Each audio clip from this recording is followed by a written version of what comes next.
கருட தேவாய நம. ஃப்ரெண்ட்ஸ், நீங்கள் பார்த்துருப்பீங்க, ஒரு சிலர்லாம் வந்து எந்த கிராமத்துக்கு போகிறாங்களோ, இல்லை எந்த டிஸ்ட்ரிக்கு, இல்லை எந்த ஸ்டேட்டு போகிறாங்களோ, அதுக்கேற்ற மாதிரியே பேசுவார்கள், நடிப்பார்கள்.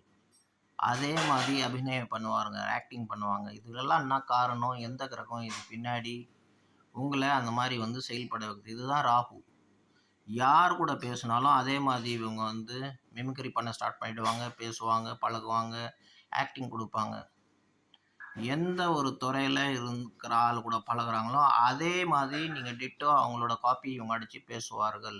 இவங்கக்கிட்ட அந்த டேலண்ட் இருக்கும். அதே மாதிரி இவங்க எந்த வீட்டில் உட்காந்துருக்காங்களோ அந்த கிரகத்தோட பவர் எடுத்துகிட்டு அதே மாதிரி செயல்படுத்துவார்கள் அவங்களோட வேலையை. நல்ல இடத்துல இருந்தால் நல்லது, பேட் இடத்துல இருந்தால் பேடு.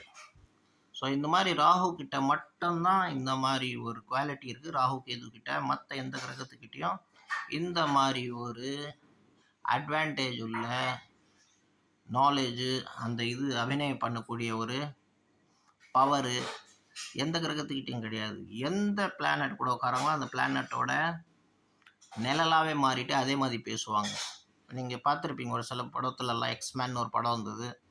அந்த படத்தில் பார்த்தீங்கன்னா ஒரு லேடி இருக்கும், அது எந்த உருவம் வேணால் எடுக்கும். யார் கூட உட்காந்துட்டாலும் அதே உருவத்தை அந்த லேடியும் மாற்றிக்கும். அதே மாதிரி தான் இந்த கிரகங்களும். புதன் கூட இருந்த புதன், குரு கூட இருந்த குரு, சூரியன் கூட இருந்த சூரியன், எந்த கிரகத்து கூட இருக்கிறாங்களோ அந்த கிரகத்தோட செயல்படுத்துறது, அவங்களோட ஆக்டிங் கொடுக்கறது ஃபுல்லாகவே இந்த கிரகத்தோட ஹேபிட்டு, இந்த கிரகத்தோட பவரு. ஸோ இந்த கிரகத்தோட விசேஷங்கள் பார்த்திங்கன்னா எவ்வளோ இருக்குது. மற்ற கிரகங்கிட்டலாம் இது கிடையாது. வெறும் இது ராகு கேது கிட்ட மட்டும் தான் இருக்குது. ராகுவே நமக.